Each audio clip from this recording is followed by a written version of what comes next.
The Queen has culled the guest list for one of the key moments of her Platinum Jubilee celebrations. Only working members of the royal family are permitted to join her on the balcony at Buckingham Palace, meaning the Duke and Duchess of Sussex and Prince Andrew have been snubbed. Meghan Markle was reportedly asked to leave a place because people said she brought negative energy with her. Not internet gossip, not tabloids, not trolls online. The people in the room felt it for themselves. And before you brush this off, listen closely. This wasn't some one-time awkward moment, according to those who were there. The vibe shifted the second she walked in. Conversations slowed down, smiles faded. People felt uneasy and couldn't fully explain why. This wasn't about politics, headlines, or press drama. It was pure energy. And stay locked in, because the fifth moment is wild and totally unexpected. It even shocked people who once defended her. Morocco red carpet fully exposed.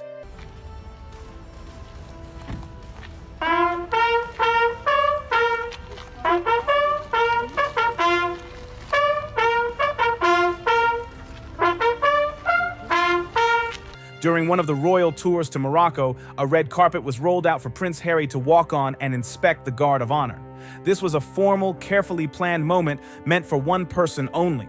But Meghan saw it as another chance to grab the spotlight. She stepped forward, clearly expecting to join the moment. And that's when protocol hit back hard. The rules didn't bend. The moment didn't shift. It was like the universe straight up said, "Not today!" She planned to cling to Harry and slide into the spotlight with him. That was the move. But right in the middle of it, a staff member stepped in and stopped her. Really awkward encounter after she tried to join her husband and his Polo teammates on stage after a match last week. Now, it's just so cringeworthy. I don't know why she's up there, for one. Calmly, firmly, and without hesitation. She was quietly directed to the side. This was not part of her plan. This wasn't what she expected, and it definitely wasn't what she wanted. She had a brief exchange with the staff member, clearly hoping the situation would change. It didn't. With no other option, she had to comply and walk along the edge of the carpet instead. Her face stayed tight and stiff with frustration as the moment slipped away.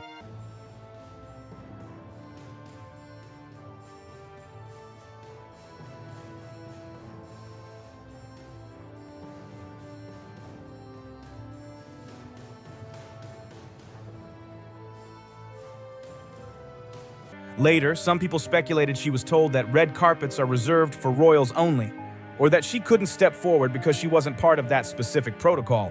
No one officially confirmed it, but the message was loud and clear. The spotlight was meant for Harry, and only Harry. And here's the uncomfortable truth. The only way he could fully have that moment was without Meghan stepping in, without the tension, without the energy that kept pulling attention away. Now let's talk about the Polo Trophy moment in Florida. After one of Prince Harry's polo wins, Meghan was caught on camera reaching for a teammate's trophy box. As flashes went off, the player politely pulled it back. Meghan then awkwardly ducked under raised arms just to stay in the shot. It didn't look like support.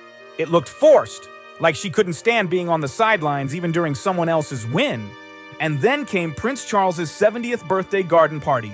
Shortly after their marriage, they were invited to the celebration. It was supposed to be calm, respectful, and low-key.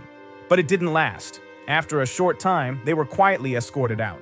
Insiders later said it was because Meghan appeared uncomfortable, disengaged, and completely out of place. Her behavior sent a loud message.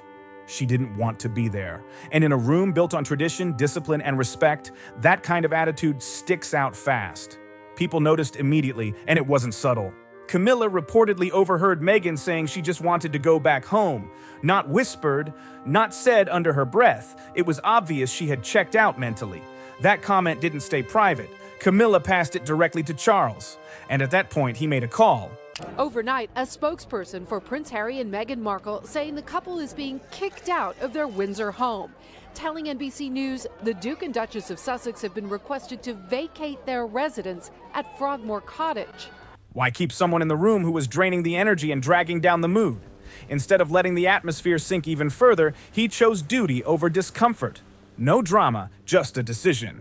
The situation was handled quickly, politely, and firmly. Insiders say the reason was simple. Meghan's behavior crossed a line. Minutes later, Charles turned to Harry and calmly said, Your car is waiting outside. It's time to leave. No argument, no scene, no back and forth. They exchanged brief greetings with a few guests and quietly walked out. Just like that, the night was over. What should have been a warm family moment ended early, and everyone felt it. Now let's talk about Frogmore Cottage. When they stepped away from royal duties, they looked relieved. Finally free from rules, schedules, and expectations, or so they thought. What they didn't fully understand was this: freedom comes with a price. The titles might have stuck around, but the privileges didn't. Viewers were shocked to see that Prince Harry and Meghan Markle were relegated to the second row during the Queen's funeral. The protection faded, the access disappeared, the special treatment stopped, and that's when reality hit hard. Stepping away also meant losing the benefits that come with being a working royal. When the exit became official, the message wasn't subtle at all. They were told to vacate Frogmore Cottage and not return. This wasn't symbolic, this wasn't temporary, this was a clear pack your bags and go moment. For them, it marked a brutal turning point. The distance wasn't just emotional anymore, it became physical. The door was closing, and this time it was shut from the inside. Whatever ties were left were being cut, and the signal was crystal clear. We don't want you close anymore! Now the Buckingham Palace balcony moment. After stepping down as working royals, Meghan Markle was completely removed from future balcony appearances. And no, this wasn't some minor detail. People try to call it symbolic. It wasn't. It was deliberate and public. The balcony represents visibility, relevance, and who truly matters in the royal system. By cutting her out, the palace sent a clear message to the world. She was no longer part of the image, no longer part of the story. And what made it even harsher, there was no maybe later, no gradual fade. It happened overnight. That's it. Meghan went from guaranteed front and center visibility to complete absence from one of the most watched royal moments on the planet. No soft transition. But the Sussexes are now very much second-row royals, taking their seats away from senior family members. Just silence. And for someone whose influence depended on visibility, that silence hit hard. Next up, the Jubilee Cathedral seating change during Queen Elizabeth II's Platinum Jubilee, an event meant to honor 70 years of duty, loyalty, and dignity, and something very telling happened. Meghan Markle and Prince Harry were quietly downgraded. No announcement, no press release, no drama, just silence and distance. There was no balcony appearance, no front row seating, no senior royal treatment at all. In a celebration built entirely on hierarchy, the message couldn't have been clearer. They were present, yes, but no longer central. Instead, they were seated away from the core royal family, visibly separated from Prince William and Catherine. The distance was obvious. You didn't need binoculars to see it. And let's be clear, this was not a seating mistake. This wasn't poor planning or last-minute confusion, it was intentional. The palace didn't need to explain anything. The message was delivered silently, publicly, and with precision. If you're not a working royal, you don't get working royal privileges. Period. Titles don't beat hierarchy, cameras don't beat tradition, and for a couple that thrives on visibility, this moment hit hard. Meghan arrived expecting relevance, access, and spotlight. What she got instead was space, silence, and a very public reminder of where she stood. She didn't leave with applause, she left with a lesson, one the royal system never forgets to teach. Now, the Queen's funeral seating told an even colder story. At Queen Elizabeth II's funeral, the focus was unity and shared grief. But Meghan was clearly sidelined. She was seated far from senior royals, positioned behind tall candles, partially blocked from view and visibly outside the inner circle. This wasn't about space. This wasn't logistics. The separation was obvious, and everyone inside that church knew it wasn't accidental. Royal funerals are planned down to the inch. Nothing is random. Nothing is casual. Every seat, every step, every camera angle is intentional. So while Meghan wasn't physically removed from the ceremony, she was strategically placed, positioned where she couldn't disrupt the order, where she couldn't dominate the frame. In royal terms, that's the polite version of being escorted out. No confrontation, no scene. Just a quiet but unmistakable message. You're here, but you're not part of this. And it didn't stop there. Beyond being pushed into a secondary role, they weren't invited to a major state event hosted by King Charles III. This was a high-level gathering meant to welcome powerful figures from around the world. This wasn't an oversight, it was deliberate. They were reportedly told very clearly that events like this are reserved for working royals only. Not part-time participants, not outsiders. The message was blunt. If you walk away from the role, you don't get the stage. Now, let's rewind to the wedding moment that raised eyebrows early on. During the whirlwind of Meghan Markle's royal wedding, every move was under intense focus. And right in the middle of the fairy tale, cracks were already showing. In a split-second image, a less-than-warm moment caught attention. As Meghan stepped out of the bridal car, a staff member reached out to help with her veil and gown. Instead of a thankful exchange, her response appeared swift and dismissive. No smile, no pause, just a sharp moment that left people stunned. That image lingered, because sometimes the smallest moments reveal the biggest patterns. She brushed the aide's hand away and her face showed clear impatience. The moment painted a picture of a bride more focused on protecting her image than living in the moment. Instead of acknowledging a simple act of courtesy, it clashed hard with the warmth people expected from a royal bride. That split-second interaction stuck with the public. It left a lasting impression of someone who couldn't be ignored.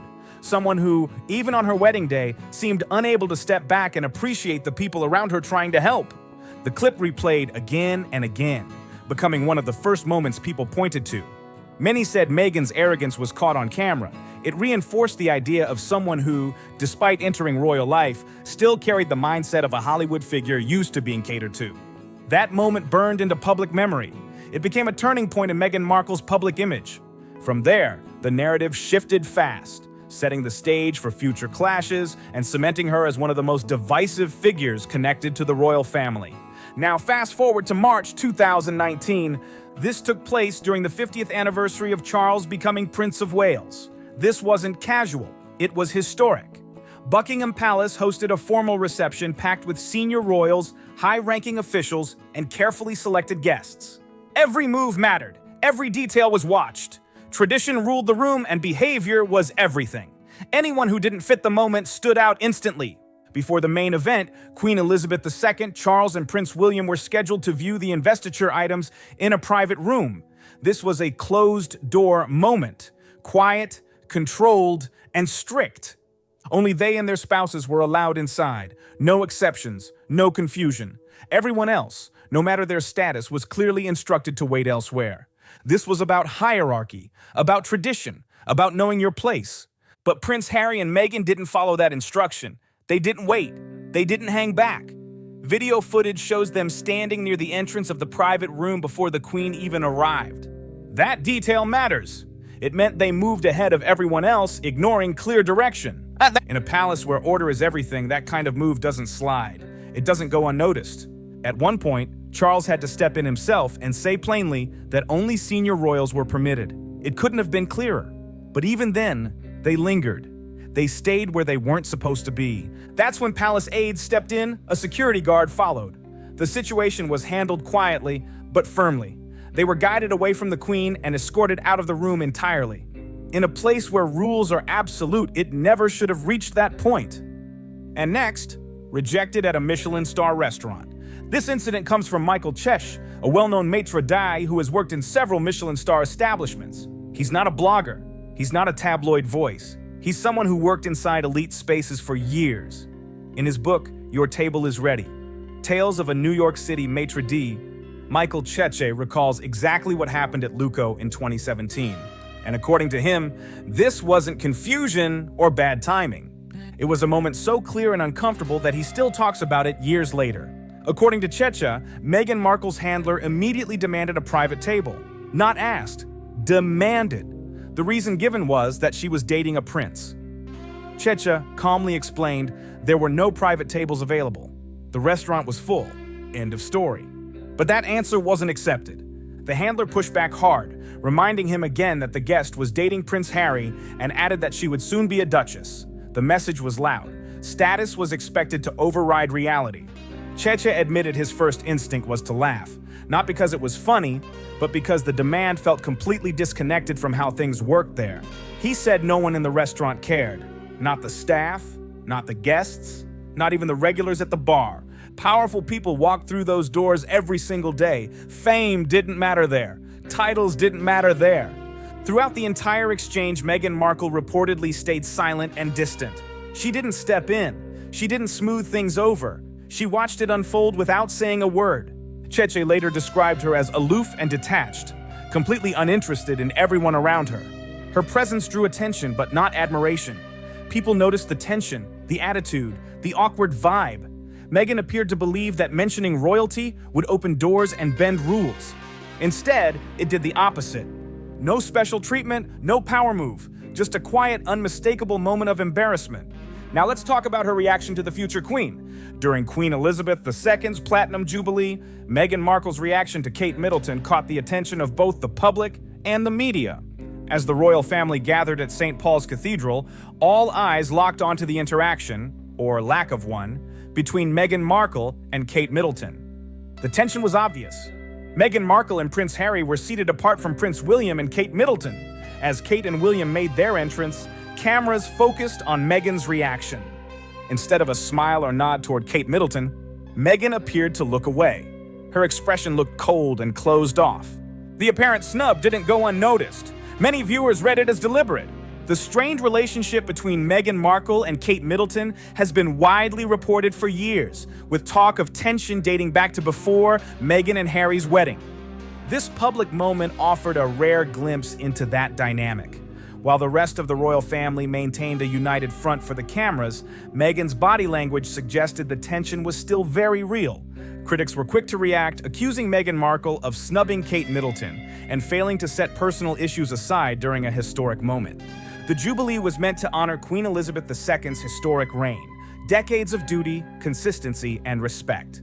But Meghan Markle's cold reaction pulled attention away from the celebration and straight back to royal tension. Instead of unity, the moment reignited drama and deepened the visible divide between her and the rest of the family.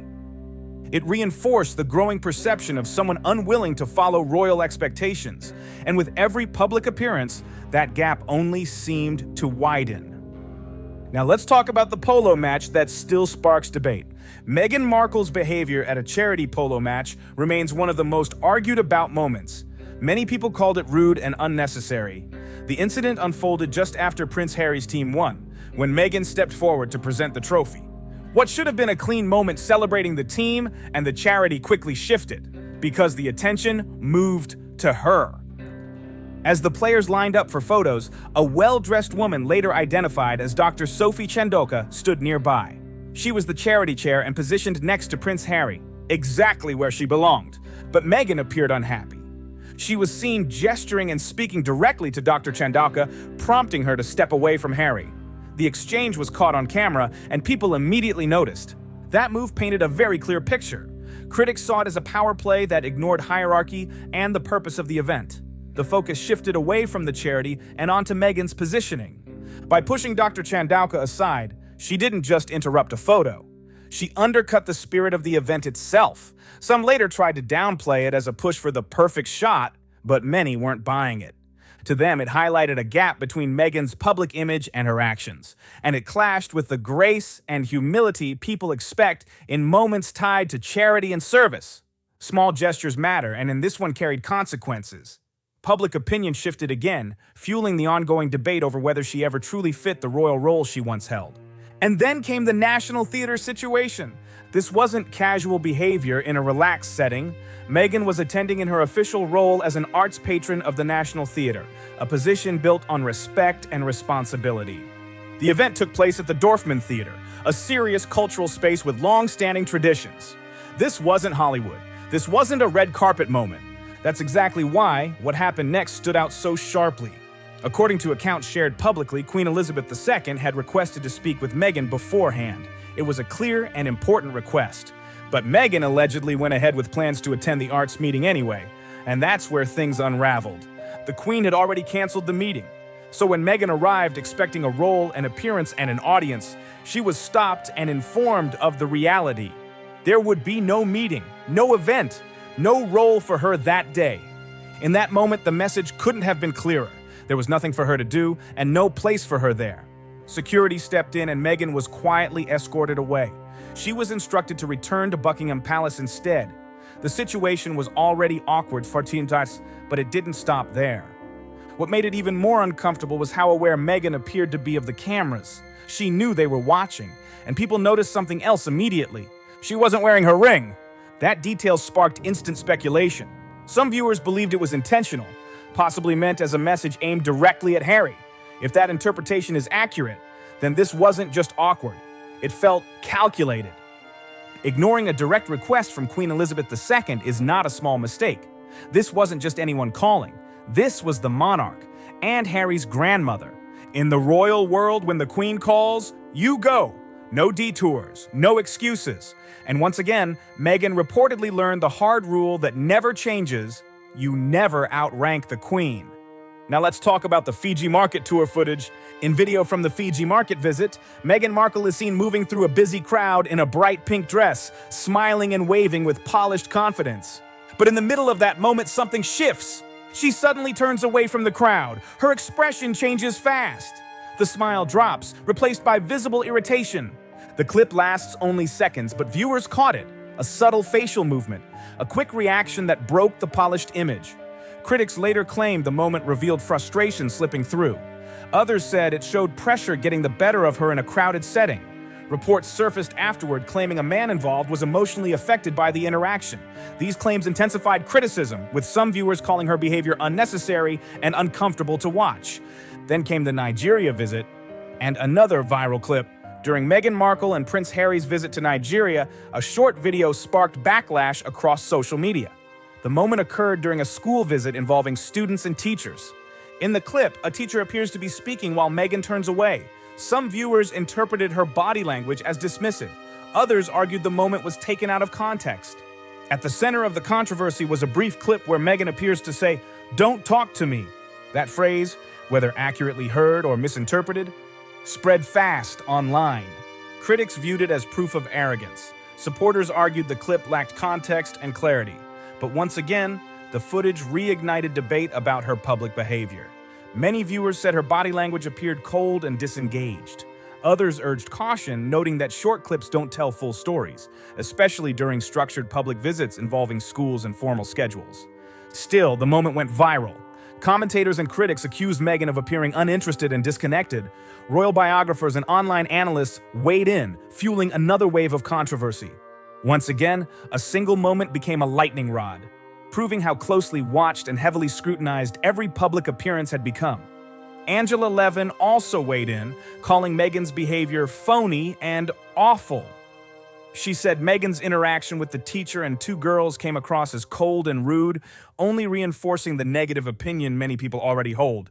The clip split public opinion fast. Some rushed to defend Meghan, claiming the footage was taken out of context. Others said it was just another example of arrogance caught on camera. Either way, the debate exploded. Every move of the Duke and Duchess of Sussex is watched closely now, and this became yet another moment added to the long list of controversies surrounding Meghan Markle. And this wasn't an isolated incident. Critics say it's one of many times she's been caught acting dismissive on camera. Supporters pushed back, arguing scrutiny has gone too far. The divide only grew louder. Now let's talk about the coronation. And who wasn't there? Meghan Markle was noticeably absent from King Charles III's coronation, a massive global event. Wall-to-wall cameras, worldwide attention, exactly the kind of spotlight many believe she thrives in. But she didn't attend. No arrival, no seating, no role at all. And in a ceremony built on rank, hierarchy, and visibility, absence speaks louder than words. Reports claim she was strongly advised not to attend because she was no longer part of the royal inner circle.